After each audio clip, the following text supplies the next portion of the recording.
Hello, welcome everyone.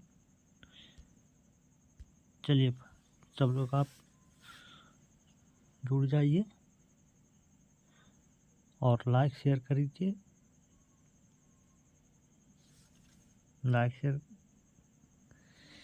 चलिए आज हम देखने वाले हैं सबसे महत्वपूर्ण क्वेश्चन है या सीटेट जुलाई के लिए बीटेट बीपीएससी टीचर के लिए महत्वपूर्ण क्वेश्चन होने वाला है।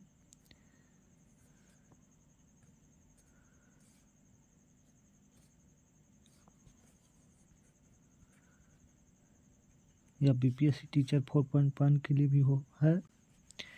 इसमें सबसे बड़ी चीज़ है क्या, वो है आपने देखा है सीडीपी से पहुँचे क्वेश्चन बहुत सारा पूछे जाते हैं। चलिए हम 10 क्वेश्चन करने वाले हैं और चलिए अब आगे बढ़ते हैं। शेयर लाइक कीजिएगा। पहला क्वेश्चन देखेंगे।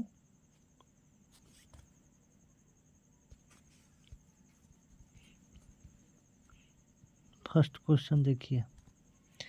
पहला, खिलौने की आयु किसे कहते हैं? खिलौने की आयु किसे कहते हैं?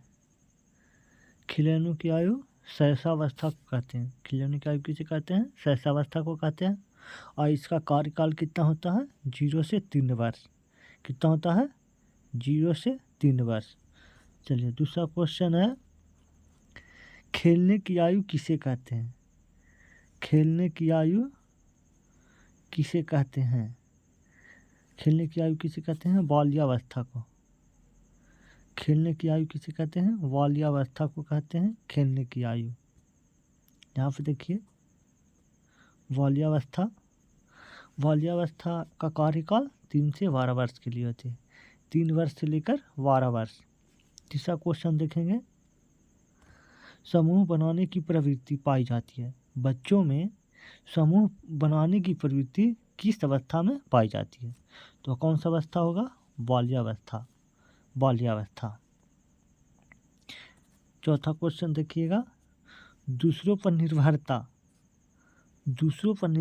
किस अवस्था का गुण है? दूसरों पर निर्भरता किस अवस्था का गुण है? चलिए बताइए, उसका क्या होगा? शैशवावस्था। क्या होगा? शैशवावस्था। ठीक है, चलिए आगे क्वेश्चन देखेंगे। 5,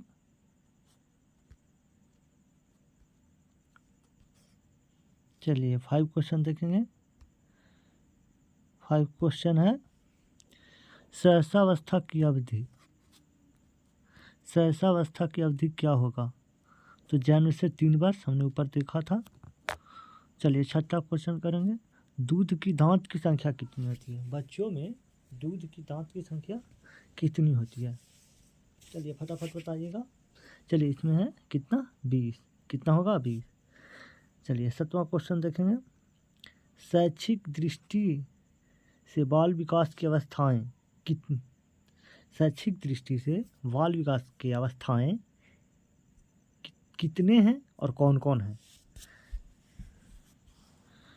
शैक्षिक दृष्टि से बाल विकास की अवस्थाएं कितना है? 3 है। 3 अवस्थाएं हैं। पहला किशोरावस्था, दूसरा बाल्यावस्था, तीसरा शैशवावस्था। चलिए अब 8वां क्वेश्चन देखेंगे, 20वीं शताब्दी को बालक का शताब्दी किसने कहा था? 20वीं शताब्दी को बालक का शताब्दी किसने कहा था? चलिए आंसर बताइएगा। देखिए, क्रो एंड क्रो ने। किसने कहा था? क्रो एंड क्रो ने। 9वां क्वेश्चन देखिए, काम करने की न्यूनतम प्रवृत्ति किस अवस्था में होती है? काम करने की न्यूनतम प्रवृत्ति किस अवस्था में होती है? चलिए बताइए किस अवस्था में होती है?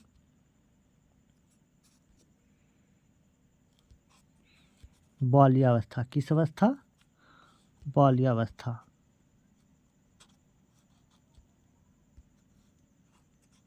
बाल्यावस्था। 10वां क्वेश्चन देखिएगा, काम करने की अधिकतम प्रवृत्ति किस अवस्था में होती है? काम करने की अधिकतम प्रवृत्ति किस अवस्था में होती है? शैशवावस्था में। और दूसरा बाल्यावस्था में। काम करने की न्यूनतम प्रवृत्ति बाल्यावस्था में और काम करने की अधिकतम प्रवृत्ति शैशवावस्था में। चलिए, आज का सेक्शन पूरा हुआ और आप लोग को अच्छा लगा तो लाइक शेयर कमेंट करेंगे, उसके बाद शेयर करेंगे। फिर मिलते हैं अगले वीडियो में। धन्यवाद। आप सभी अपना ख्याल रखिए।